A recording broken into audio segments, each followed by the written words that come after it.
Deus seja louvado pela sua presença.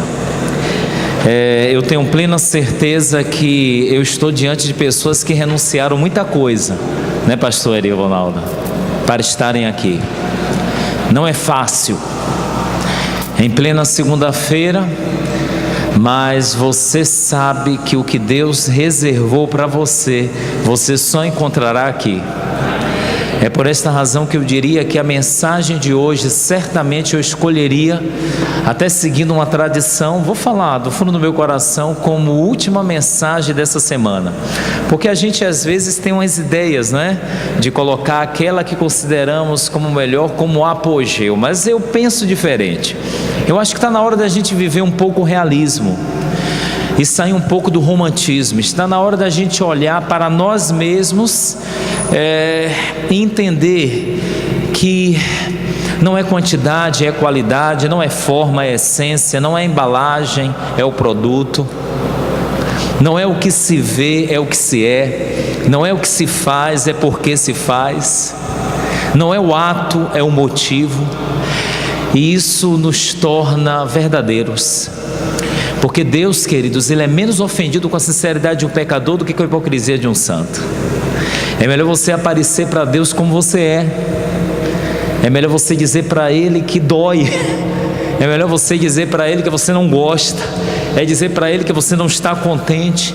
É dizer para Ele que você está sem vontade. E é nesse momento que Deus começa a agir. E sabem, queridos, diante dos grandes obstáculos que nós temos alimentado, eu diria que hoje é um dos principais. Aliás, eu diria que pastor Ivonaldo foi muito feliz quando ele disse assim, logo na segunda-feira, que o dia, se você tivesse que faltar, né, pastor? Teria que faltar o dia anterior. E não é um clichê de evangelista, não. É real. Sabe por quê?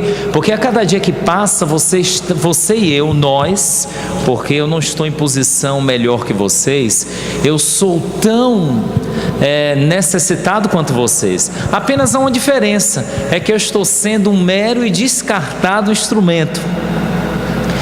Mas eu quero dizer que a mensagem que Deus preparou e a experiência que Ele planejou para essa semana diariamente é para mim e para você. E a diferença é muito clara. Essa diferença é que a partir do momento em que eu chego hoje mais vulnerável. Eu não queria que você pensasse que a cada dia desta semana você vai se tornar mais forte. Eu quero dizer que a cada dia da semana você vai se tornar mais fraco. E a cada dia que você tiver experiência com Deus, você vai se tornando mais vulnerável. Porque é na fraqueza e na vulnerabilidade que Deus trabalha. Queridos, a gente tem que entender que a proporção que a gente se aproxima de Deus e vai ter uma experiência forte e profunda com Ele, acontece uma inversão. Se para a perspectiva e visão do humanismo secular, o homem, ele se torna mais forte à proporção que conhece mais e se aproxima de Deus melhor. Eu quero dizer que na perspectiva bíblica, a proporção que você cresce, você diminui. E a proporção que você melhora, você piora. E a proporção que você avança, você regride. E você vai entendendo isso porque a cada dia a gente vai percebendo que nós necessitamos desse Salvador. O primeiro passo dessa semana foi pedir que o Senhor seja de fato o nosso provedor. E ontem nós revelamos a Ele, entregamos a Ele o nosso sonho. E hoje, queridos, nós precisamos, em nome de Jesus, tirar essa carga que nos aflige. Essa carga que tem feito de cada um de nós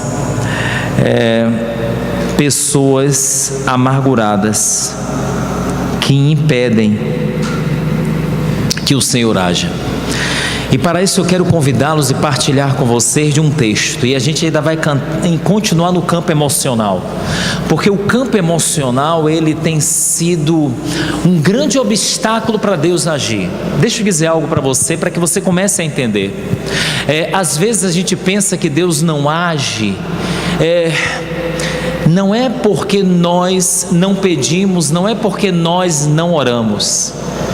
Às vezes Deus não age porque nós estamos impedindo que Ele age. De que forma? Às vezes a gente fica pedindo oração e nós temos obstáculos a essa oração. Só para você ter uma ideia, havia uma senhora que sempre pedia oração e ela tinha problema no seu lar e no seu trabalho.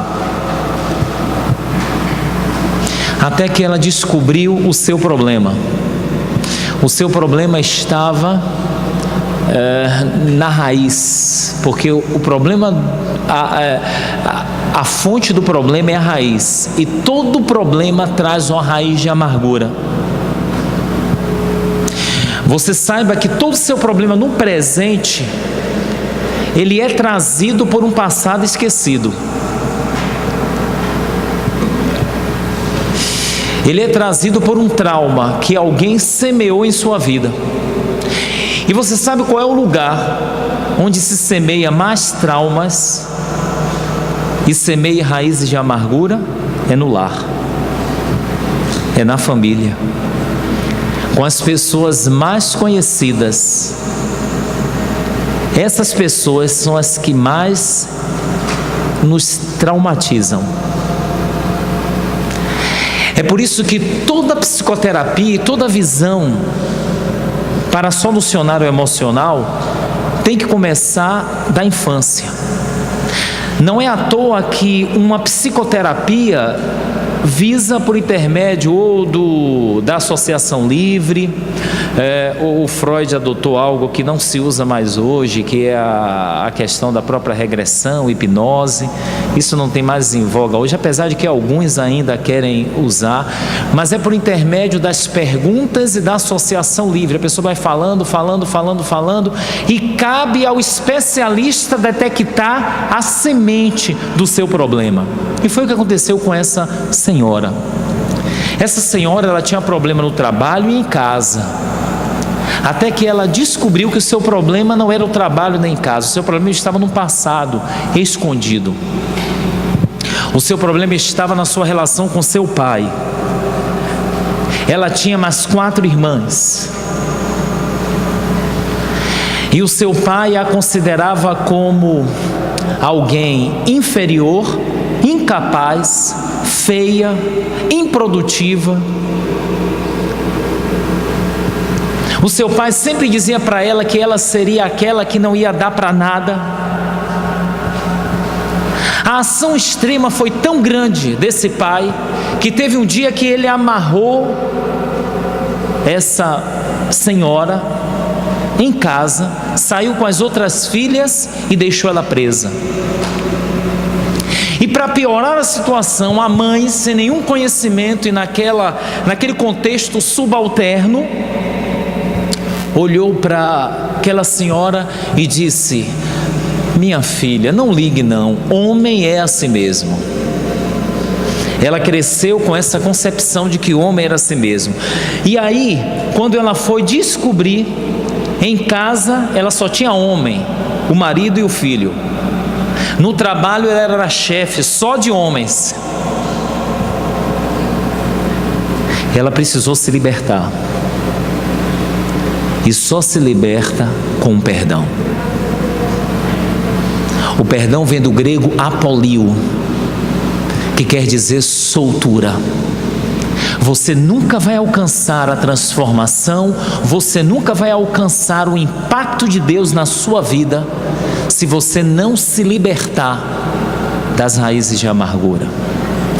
Hebreus capítulo 12, eu quero convidá-los para que a gente possa alicerçar esse pensamento. Eu não queria começar com esse verso, mas eu vou inclusive aqui abrir na hora para dar o alicerce daquilo que temos falado. Hebreus capítulo 12, e é no verso 15 especificamente. Porque talvez você pense: o pastor está sendo muito psicológico, o pastor está tomando como base a ciência da psicologia. Não, queridos, eu estou tomando como base a Bíblia. A questão é que a gente olha a Bíblia de maneira muito superficial. Nós somos reducionistas e superficiais. Hoje, queridos, nós estamos vivendo uma era que nós não bebemos nem comemos da fonte. A gente come pelo industrial, a gente comenta o que o pregador disse, a gente comenta o que a TV Novo Tempo disse, a gente comenta o que o comentário de alguém, a gente comenta o comentário do pastor. Porque tem muita gente que só abre a Bíblia quando está na igreja. Olha o que diz a palavra de Deus. Não há mudança, queridos, sem palavra. Não há mudança sem palavra. Nessa semana você tem que ser metódico. Você tem que ser algoz consigo mesmo. Você tem que se maltratar, espiritualmente falando. Você tem que subjugar o seu corpo. Você tem que levar cativo o seu pensamento mal, como diz lá em Coríntios. Sentar e dizer: Senhor, eu preciso da tua palavra. Você acha que eu hoje tive vontade de ler a Bíblia? Eu não tive. Mas eu disse ao Senhor: Senhor, eu não tenho, mas eu preciso. Você entende? Senhor, quero te pedir ainda mais uma coisa. Senhor, eu não tenho e eu quero te pedir que eu tenha. E todos os dias o Senhor tem me dado a graça de ter pela manhã pelo menos 1h30, 1h40 em sua presença. Isso faz a diferença. E sabem, queridos, as pessoas irão sentir pela sua voz, pelo seu semblante, pelas suas atitudes. Não é que você vai botar uma voz diferente, não é que você vai ter argumentos diferentes, não é que você vai andar como cristão porque quer, não, porque você vai andar mesmo que não quiser, porque vai ser imperceptível. E olha o que Paulo diz no verso 15, e eu espero que isso mude a sua vida e fundamente tudo aquilo que nós aqui apresentamos. Capítulo 12, verso 15. Atentando diligentemente. Para a gente entender melhor, vamos ler o verso 14. Paulo aqui, porque às vezes você pode pensar que Paulo está falando para o incrédulo. Paulo está falando para a igreja. E Paulo fala hoje em nome de Jesus para você e para mim. E o verso 14 diz assim: segui a paz com todos e a santificação, sem a qual ninguém verá o Senhor. Queridos, isso é forte. Paulo está dizendo o seguinte, que sem a santificação, sem mudança, ninguém vai ver a Deus. Você pode frequentar a igreja por uma vida, mas se você não estiver sendo santificado, você não verá o Senhor. Eu não verei. E o verso 15 diz assim: atentando. Quando Paulo fala assim, atentando, ele está sublinhando de maneira dobrada. Olha, isso é importante. O que eu vou falar é muito importante. Atentando diligentemente. Olha que ele usa algo estranho aqui no grego, porque ele usa de redundância. É interessante que no original aqui tem uma expressão que Cristo diz assim, ó: eu desejo ansiosamente. Essa redundância, ele fala ali, petumia e petumassa, isso no original. E aqui é como se a gente falasse assim, subir para cima, que a gente considera errado, mas isso acaba sendo uma ênfase da ênfase, quando ele diz assim, ó, atentando diligentemente. Você já imaginou que atentar diligentemente é você ficar assim, ó, atenção sobre a atenção da atenção? Ou seja, não viva, só olhe para isso. É como se Paulo estivesse dizendo assim, olha, o importante do importante, do que vem a ser importante é o que eu vou falar agora. Atentando diligentemente, porque ninguém seja faltoso, separando-se da graça de Deus. Isso significa que você pode estar na igreja e separado da graça, sim ou não? Nem haja alguma raiz de amargura que brotando vos perturbe, e por meio dela muitos sejam contaminados. Queridos, sabe o que Paulo está querendo dizer aqui? É que ao sermos igreja, nós trazemos os nossos traumas, e muitos de nós alimentamos os nossos trauminhas. É impossível impedir os semeadores de amargura na minha vida. Se eu tiver a oportunidade de conversar com você 40 minutos, você vai me apresentar várias raízes de amargura que você trouxe, vários problemas e traumas que você trouxe. A questão não está em impedir, é impossível impedir semeadores de raiz. Agora você pode impedir que essa semente brote. Você entende?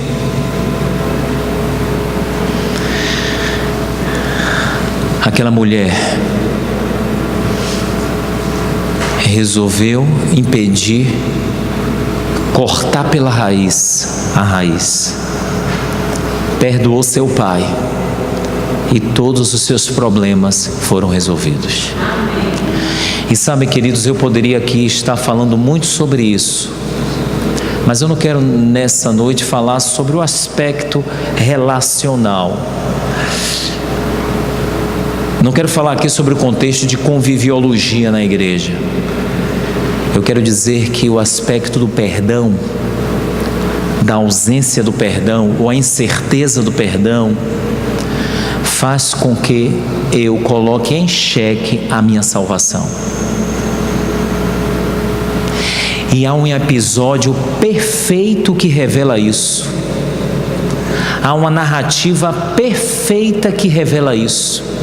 É a conhecida narrativa e mais incompreendida, porque, queridos, a cada dia a gente vai trabalhar com versos e narrativas muito conhecidas, mas de uma roupagem e visão totalmente diferente daquela que talvez você aprendeu, leu ou concluiu.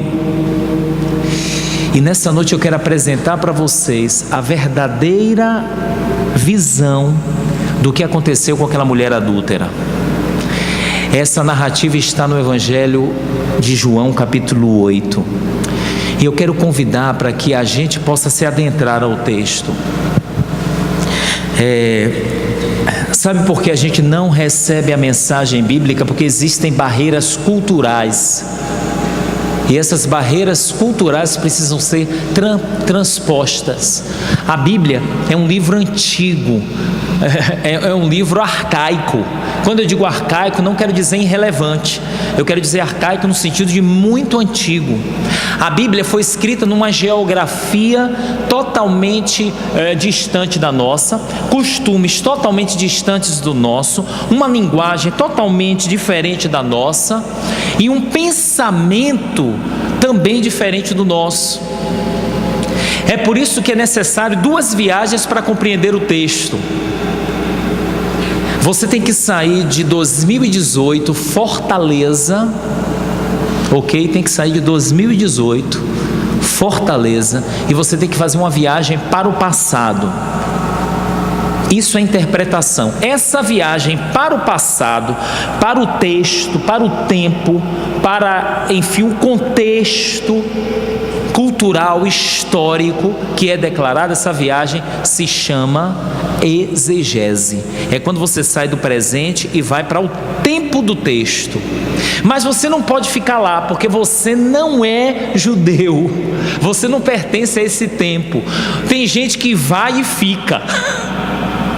Tem gente que pega Deuteronômio e diz assim: mulher não vista roupa de homem, fica lá. Ele não volta. Você tem que olhar o texto, descobrir a essência, interpretar e tem que voltar. A viagem de volta se chama hermenêutica.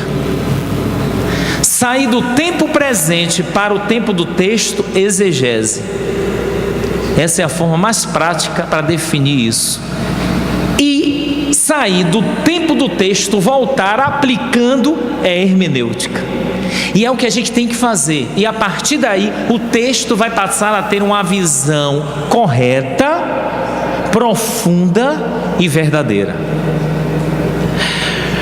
É por isso que tem muita gente aí, é por isso que eu costumo dizer, a ignorância é atrevida. Tem muita gente pousando como sabido, pegando a Bíblia e distorcendo. Eu sempre costumo dizer que há 3 tipos de sábios: o sábio que sabe, o sábio que não sabe diz que sabe, e o sábio que não sabe diz que sabe, sabe que os outros sabem que ele não sabe. Esse é o pior. Então tem muita gente por aí assim, porque o que sabe, ele não diz que sabe, ele vive o que sabe. E você não pode viver sob uma interpretação equivocada. Baseado nisso, João capítulo 8, verso 1, eu apenas falei um pouco do que eu aprendi com o pastor Erivonaldo, né? Um pouco dessa teologia, foi uma aulinha inicial. João capítulo 8, verso 1 em diante. Queridos, olha que coisa interessante, como esse texto é poderoso e profundo. Diz assim: Jesus entrando foi para o Monte das Oliveiras, certo? Até então tudo bem? De madrugada voltou novamente para o templo e todo o povo ia ter com ele, e assentado os ensinava. Os escribas e fariseus trouxeram à sua presença uma mulher surpreendida em adultério, e fazendo-a ficar de pé no meio de todos, disseram a Jesus: Mestre, esta mulher foi apanhada em flagrante adultério, e na lei nos mandou Moisés que tais mulheres sejam apedrejadas. Tu, pois, o que dizes? Queridos, parece ser uma cena legítima, não é? Parece ser uma cena, enfim, totalmente costumeira da época. Mas quando a gente adentra na cultura e equipara o que deveria ser um julgamento justo e a forma que deveria ser feita, o apedrejamento, nós chegamos à natural e direta conclusão que aqui se trata de uma cena forjada. Porque Cristo, ele levanta de madrugada e ele vai fazer o que sempre fez. Ele foi para o templo para ensinar. Mas os escribas e fariseus, de repente, é interrompido o ensino de Jesus com um turbilhão de vozes, trazendo os escribas uma mulher puxando o cabelo, arrastada pela rua, e aí diante de Cristo, de madrugada, uma multidão, um grupo expressivo, para um silêncio sepulcral é estabelecido. O mais eloquente quebra o silêncio, olha para Jesus e faz uma pergunta pontual. Não é simples. Sabe por que não é simples essa pergunta? Porque a depender da resposta, Jesus daria o que eles queriam e poderia ser crucificado ali. Sabe por que a gente vê muitas partes desse texto que revela que é um texto forjado em um momento totalmente equivocado? Porque primeiro, não deveria ser naquele lugar que a mulher deveria ser apedrejada. Segundo, onde está o homem que cometeu adultério para ser também apedrejado? Uma mulher não consegue cometer adultério sozinha. Consegue? E em Deuteronômio a lei era muito clara, dizer que o homem e a mulher eram ou deveriam ser o quê? Apedrejados. O homem e a mulher. Outra coisa, a cena do apedrejamento, o ritual não se dá trazendo o acusado para dentro da cidade. Tinha que levar o acusado para fora da cidade. É inverso. Então aqui nós temos uma realidade forjada. Então aquela mulher deveria ser levada para fora da cidade, e nos bairros e nos lugares que ela fosse passando, a multidão ia acompanhando. E aí quando chegasse fora da cidade, no portão principal, fora, haveria um barranco, que essa mulher deveria ser jogada nele. E cada pessoa que ali estava com uma pedra na mão, mas não uma pedrinha que enfeita seu jardim, não, é um paralelepípedo. Aqui chama paralelepípedo também, Fortaleza. Essas pedras, né, grandes, cada um com uma pedra grande na mão, meu amigo Marcos. E aí era simples, a mulher deveria estar no barranco, seminua, amarrada, e aí cada um jogava uma pedra e saía. Mas não era jogar uma pedra, a pessoa na parede aqui não, no barranco. Você sabe que jogando para baixo é muito difícil não acertar, né? Para cima você pode até errar, mas para baixo você só faz soltar. A própria lei da física dá velocidade para a pedra. Então qualquer um que soltasse a pedra, ela ia com velocidade. Então fatalmente aquela pessoa morreria. Depois de morta, o corpo seria empendurado na árvore, em uma árvore na entrada da cidade, e seria tirado ao pôr do sol como exemplo do que não deveria ser feito. Esse era o cenário do legítimo adultério. E algumas imagens retratam exatamente isso, para a gente caminhar um pouquinho e sair do texto. Obrigado, meu amigo. Aqui está. Geralmente eles apareceram dentro e deveria ser fora. A ilegitimidade está aqui. E o mais interessante é que quando ele traz, ele faz a pergunta cabal. Por que essa pergunta ela é uma pergunta sagaz? Porque se Cristo dissesse o seguinte: olha, apedreje. Se Cristo dissesse apedreje, ele estaria perdendo a total admiração do povo que ele dizia que veio cuidar e salvar. E ao mesmo tempo estaria colidindo com o Império Romano, porque quem tinha autoridade de tirar a vida era o Império Romano. Ninguém poderia fazer isso sem autorização do Império Romano. Por isso que eles foram lá e convenceram Pilatos para crucificar Jesus. Se não precisasse dessa autorização, eles já teriam matado Jesus há muito tempo. Então, se Jesus dissesse apedreja, ele estaria colidindo com o Império Romano. Então já estava perdido ali. E essa notícia chegaria a César rapidinho.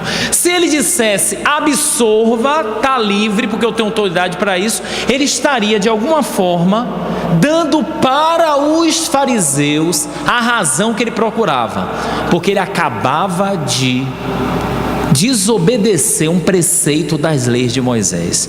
Como resolver essa questão? E agora? Só uma solução salomônica, né? Você já vivenciou momentos como esses? Deixa eu dizer uma coisa para você. A nossa vida sem Deus é um labirinto. Querido jovem, você sabe que sem Deus você faz coisas que não gostaria de fazer.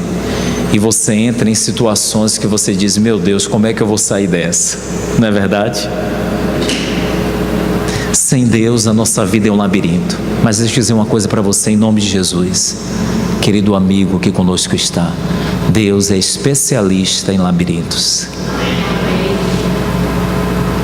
Ele vai ter resposta para qualquer solução, ou qualquer problema, melhor dizendo. Ele terá solução para qualquer problema e qualquer dilema.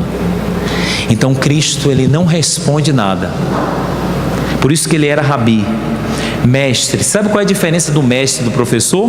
É o que o professor ensina com a fala, com a informação, e o mestre ensina com o exemplo. A informação instrui, mas o exemplo arrasta. Você não vai convencer, pode até convencer, mas você não vai converter ninguém com informação, nem com estudo bíblico. Desculpe eu decepcioná-los. Com isso eu não quero dizer que você não tem que dar estudo bíblico. Eu fui líder de evangelismo por vários anos atrás e eu amo evangelismo, por favor. Mas eu quero dizer que o estudo bíblico sozinho, sem um exemplo de quem apresenta, nada acontece. É por isso que a igreja está como está. Porque as pessoas não querem ler a Bíblia, elas querem ver a Bíblia. E a Bíblia para elas é você.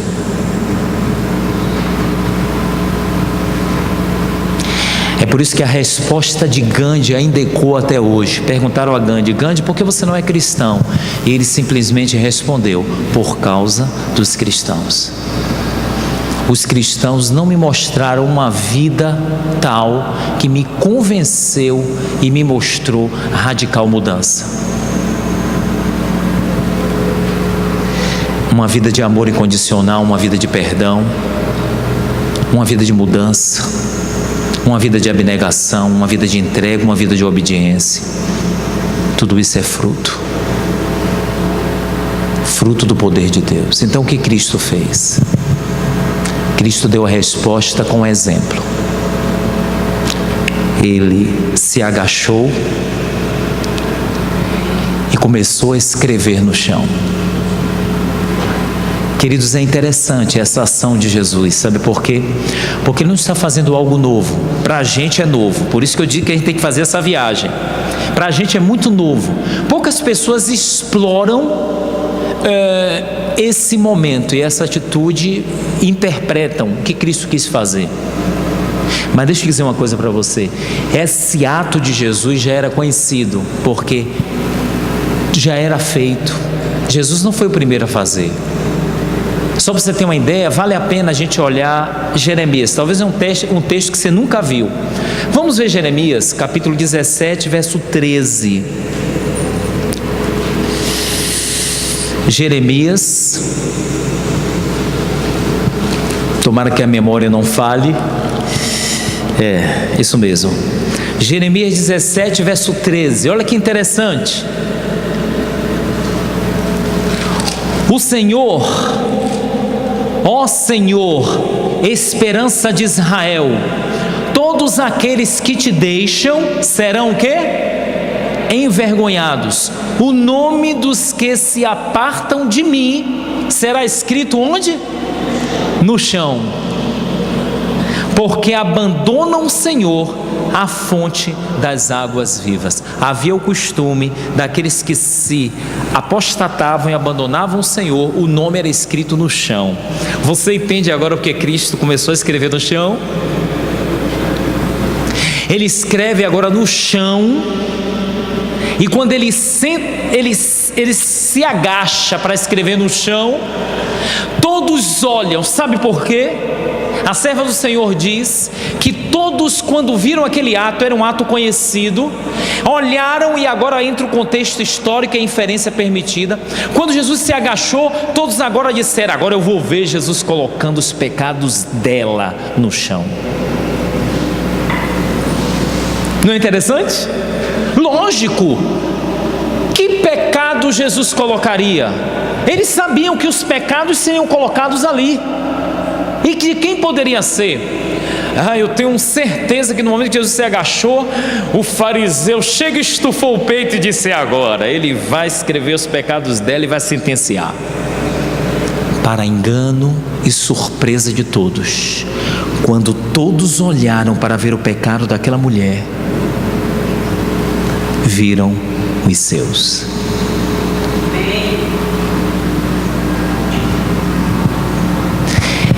E os mais ressaltados foram os pecados, diz o livro Desejado de Todas as Nações, os pecados dos que contribuíram para aquela mulher estar onde estava. Queridos, nós temos que aprender uma grande lição com isso. Sabe o que Cristo está querendo me dizer e te dizer? Não chegue à conclusão quando alguém cai, porque às vezes a queda daquela pessoa está omitindo o maior pecado da outra, que pode estar inclusive do lado dela. Deixa eu tentar ser mais específico. e para fazer você tremer. Eu já lidei com muitos casos e situações matrimoniais, de adultério inclusive, que a vítima que se colocava como vítima, na verdade não era vítima. Ele empurrou circunstancialmente o seu cônjuge para o adultério. Diante da sociedade, quem cometeu era culpado, mas diante de Deus, o verdadeiro culpado foi o causador. É por isso que eu vou falar algo para você aqui. Em nenhum momento Jesus Cristo coloca o adultério como motivo de separação. Ele faz isso pela dureza dos nossos corações. Isso é terrível, principalmente para os homens.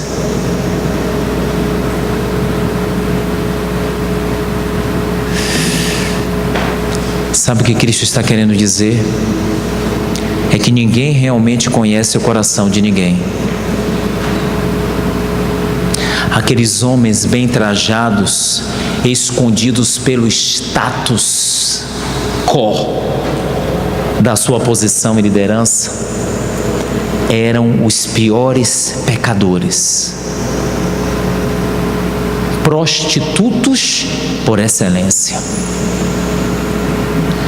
mas faziam isso de maneira muito camuflada.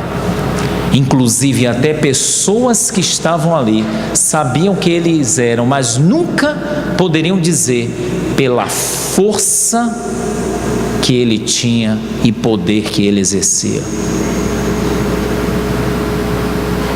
De maneira sobrenatural, queridos, eu imagino que quando uma pessoa viu o seu pecado, há uma inferência permitida. Eu acredito que antes de Jesus escrever, ele olhava para os olhos da pessoa e dizia: eu sei.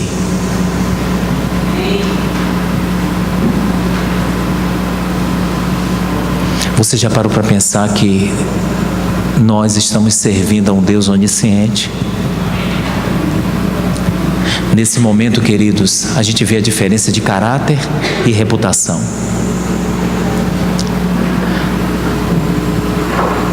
Reputação é o que as pessoas veem que eu sou. E caráter é quem realmente eu sou.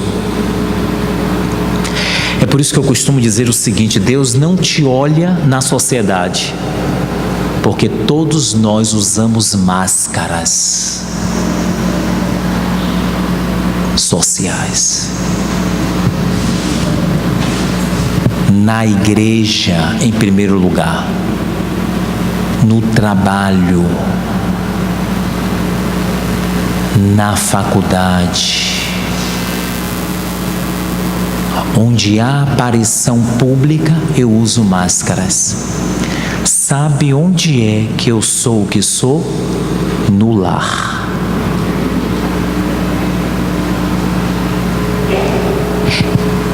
Os seus filhos te conhecem.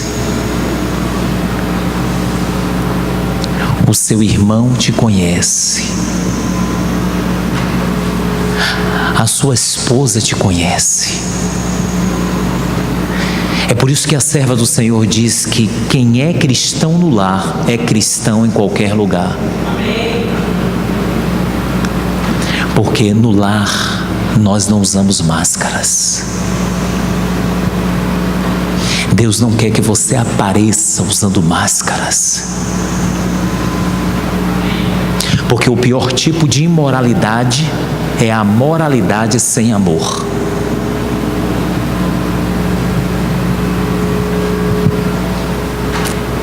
É melhor você ser um imoral, confesso, do que um moralista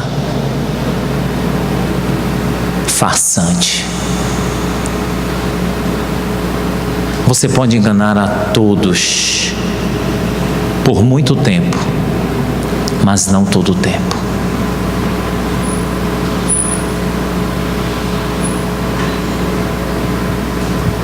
Está na hora da gente se mostrar para Deus como a gente é. Você sabe o que você está escondendo. Não adianta continuar protegendo essas atitudes. E é interessante que quando Cristo se agacha e começa a escrever, ele faz uma pergunta principal. Está no texto, não é verdade? E é bom voltar ao texto para que a gente não perca, né? E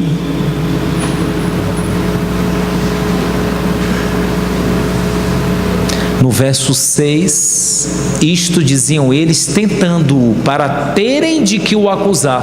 E você já sabe por quê, não é? A pergunta foi feita. Mas Jesus, inclinando-se, escrevia na terra com o dedo, como insistissem, verso 7 do capítulo 8 de João. Na pergunta, Jesus se levantou e lhes disse: aquele que dentre vós estiver sem pecado, seja o primeiro que lhe atire a pedra. E tornando a inclinar-se, continuou a escrever no chão. Ele só abre a boca. Querido, Jesus Cristo é certeiro e imortal. Eu peço para ser como o Senhor. A gente fala muito, né, pastor? A gente fala muito e às vezes fala e não acerta no alvo. Eu fico imaginando ali, olhem os momentos de Jesus com Nicodemos. Ele só abre a boca para... E aí ele fica calado quando ele levanta e diz assim: quem estiver sem pecado, atire, está autorizado. Meu amigo, naquele momento, um porrete.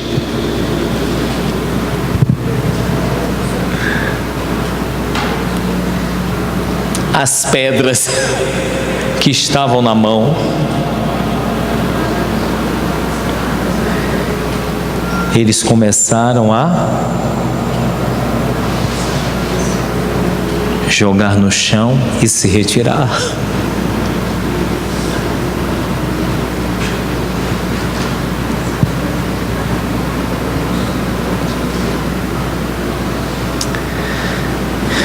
Queridos,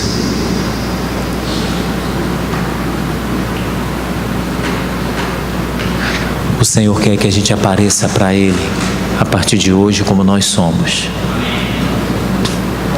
Ele sabe quem você é. Ele sabe quem nós somos. E o mais bonito de tudo se dá que, ouvindo eles a resposta e acusados pela própria consciência, foram se retirando um por um, a começar pelos mais velhos, porque o que tinha mais pecado, e até os últimos, ficando só Jesus e a mulher no meio onde estava. E erguendo-se Jesus e não vendo a ninguém mais além da mulher, perguntou-lhe: mulher, onde estão aqueles teus acusadores? Jesus, ele é retórico, ele é didático. E você sabe que uma pergunta retórica, ela é a mais inteligente, a mais completa. Os professores deveriam usar perguntas retóricas. Pergunta retórica é aquela que você pergunta já tendo subliminarmente a resposta. É a pergunta didática, inteligente, que leva o aluno a ressaltar o que está vendo de maneira clara. Quando ele pergunta: onde estão os teus acusadores? Ele também foi irônico aí. Ele se utilizou de uma figura de linguagem que é a ironia.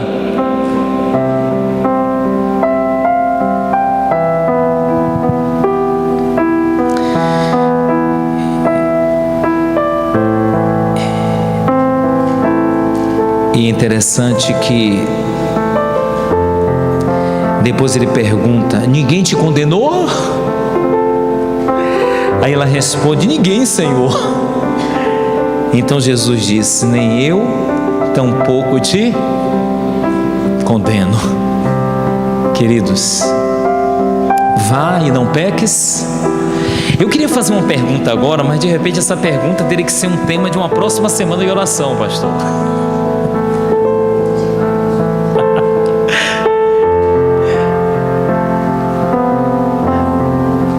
você acha que aquela mulher, ela foi salva com a declaração "eu também não te condeno", ou quando ela foi e não pecou mais? Em que momento ela foi considerada salva? Com a declaração de Cristo "eu não te condeno", ou quando ela foi e não pecou mais? Cuidado.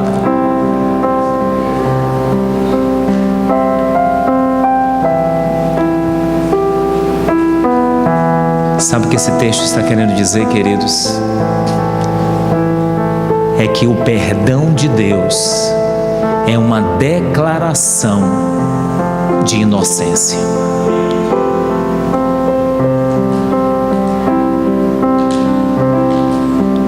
Não espere fazer para que quando você faça, você a partir dali vai ser inocente ou deixar de ser condenado. Não. A declaração de Deus é uma declaração de poder. Quando ele disse para aquela mulher "eu também não te condeno", ela saiu dali absolvida. Ela saiu dali inocente. Ela saiu dali virgem aos olhos de Deus. E como gratidão do dom imerecido e da declaração imerecida, porque isso é definição de graça. Graça é eu e você recebermos o que não merecemos, e misericórdia é não recebermos o que merecemos.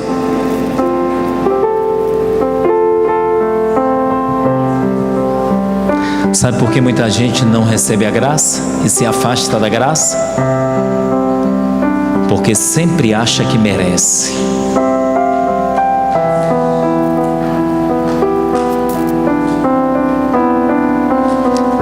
A graça só será apresentada nessa noite para quem não merece.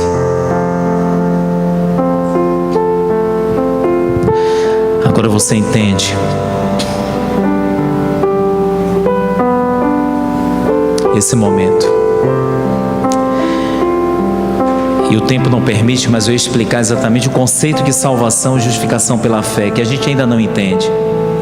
Justificação pela fé é a adição de arrependimento e conversão. E arrependimento vem do grego metalneo, que quer dizer mudança de mente. Ou seja, eu não tenho conceito moral sem a ação do Espírito Santo na minha vida. Sabe o que Cristo está querendo dizer quando ele disse "eu também não te condeno"? Ele estava declarando que aquela mulher e todos nós não nos tornamos condenados por um ato que praticamos. Nós nascemos condenados. Está implícito de que eu não sou pecador porque eu cometo ato. Eu cometo ato porque eu sou pecador. É uma questão ontológica do ser. Nessa noite o Senhor está dizendo para você o seguinte, para mim: eu não te trouxe aqui para te condenar, porque eu não posso condenar alguém que já está condenado. Simples assim. Você vai condenar alguém que já está condenado? É porque a gente olha uma figura totalmente estranha. A nossa figura é dos julgamentos americanos, que entra lá o réu, e o réu entra nem como culpado, nem como inocente, e a depender do que o juiz define, ele é culpado ou inocente. No tribunal de Deus não é assim. Nós não chegamos como réu, nós nos apresentamos diante dele como condenados. É por isso que ele diz: eu não vim julgar o mundo, eu vim salvar, porque o mundo já está julgado. Toda criança que nasce, não nasce para ser um professo condenado ou santo. Nasce um condenadinho todos os dias. E se na trajetória da sua vida ele não abrir o coração para o Senhor, ele morre no estado que começou. Isso é justificação pela fé. Por isso que fé é definido como o braço que se apropria da promessa.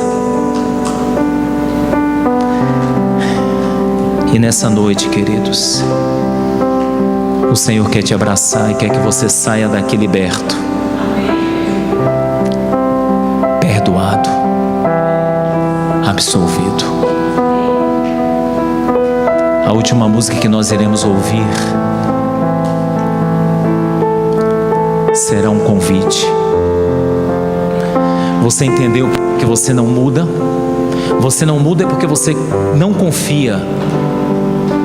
É que você está tentando até hoje resolver seus próprios problemas. É que você não se libertou do seu trauma. É que você não conseguiu perdoar o outro. Um dia perguntaram a Nelson Mandela: Nelson Mandela, você tem raiva dos brancos que te colocaram aqui na cadeia porque ele saiu da prisão para ser o presidente da África do Sul em pleno apartheid? Não é? A história.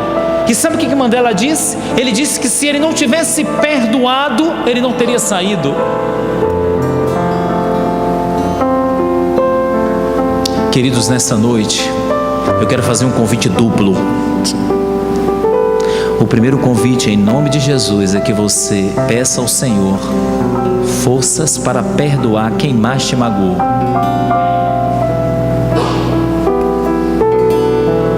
E deixa eu dizer uma coisa: nem sempre perdoar é esquecer. Eu posso falar até sobre esse tema um dia. É um erro, viu? Eu perdoo, mas não esqueço. Nem sempre perdoar é esquecer. Mas perdoar é a decisão de não tomar o veneno querendo que o outro morra, como disse Sócrates. E o segundo objetivo do meu convite é que você venha à frente para receber a declaração do Senhor que vai mudar a sua vida. Filho, eu não te condeno pelo que você fez e pelo que você está fazendo. Abra apenas o coração para mim. E aí, queridos, sabe o que acontece? Aquela mulher, como gratidão, ofereceu tudo que tinha. Sabe por que nós somos mesquinhos? Sabe por que a gente não está preparado para dar tudo que temos e somos para o Senhor? Porque nós não nos consideramos perdoados e absolvidos. O vaso de alabastro que foi quebrado chamou a atenção. O Senhor quer que você receba o seu perdão e quebre o vaso de alabastro em seus pés. Eu quero te convidar para que você venha à frente. Só você e Deus sabem o motivo que você virá. Mas uma coisa é certa: você virá para receber a bênção de perdoar o outro e a bênção de ter a certeza que você foi perdoado. O convite é do céu. O Senhor te espera. Eu só te digo uma coisa: você vai sair daqui diferente, transformado e mais leve.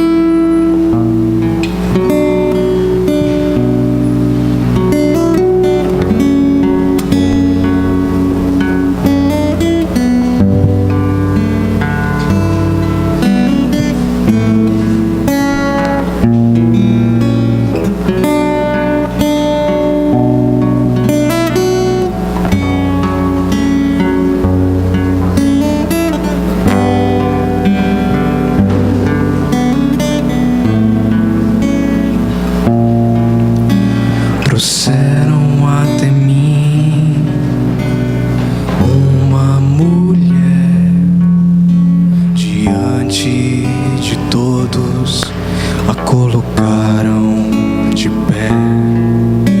Queriam a humilhar, mostrar o seu pecado. Queriam pela lei a julgar.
do meu perdão,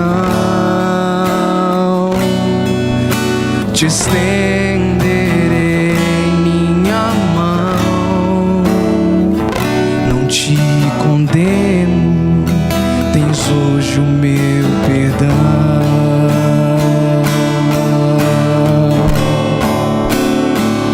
E agora vai, não peques mais. Não te condeno, nova chance te darei.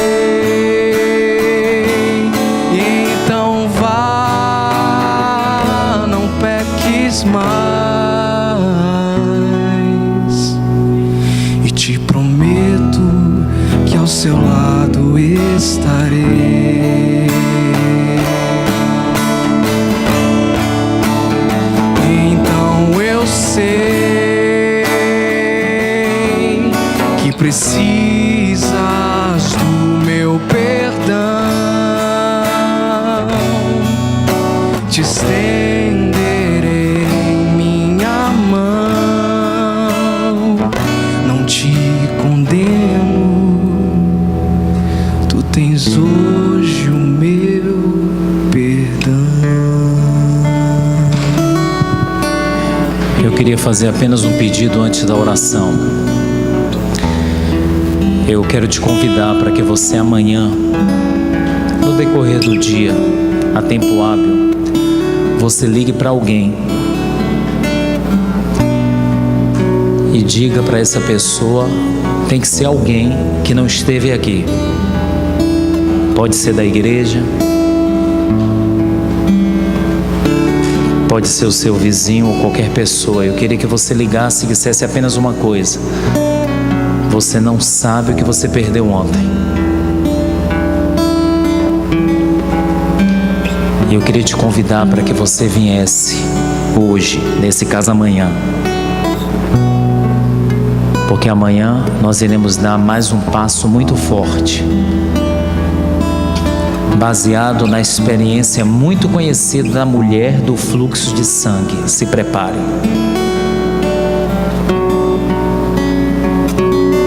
Vai ser um momento muito forte ainda na nossa vida. Por isso, ore, peça a Deus para que nada impeça que você aqui esteja. E coloque isso como um objetivo, trazer a pessoa. E amanhã eu vou perguntar que você ligou e que você desafiou a estar aqui. E a palavra de Deus nunca decepciona. E essa pessoa não só vai te agradecer, como vai sair daqui amanhã dizendo: mudei a minha vida. Você crê nisso? Venha amanhã com essa pessoa. Vamos orar. Amado Deus, muito obrigado pelo que tu tens feito em nós. Isso não é trabalho de homem. Esse trabalho é teu. E nós te agradecemos pelo que tu tens feito. Nós te agradecemos pela certeza que nós saímos daqui, a certeza do perdão. E pela fé, nós também queremos deixar aqui aquela pessoa que tem nos machucado todos os dias por muito tempo na nossa mente, pela sórdida lembrança diante do que ele fez. E eu quero deixá-lo ou deixá-la aqui nesse altar em tuas mãos. E quero sair daqui livre, olhando para ti, perdoando porque fui perdoado. Traze-nos de volta amanhã. E obrigado pela manifestação da tua graça em nossa vida mais uma vez. E continua conosco nesta semana, porque muitas coisas e experiências fortes ainda virão. Em nome de Jesus te pedimos. Amém.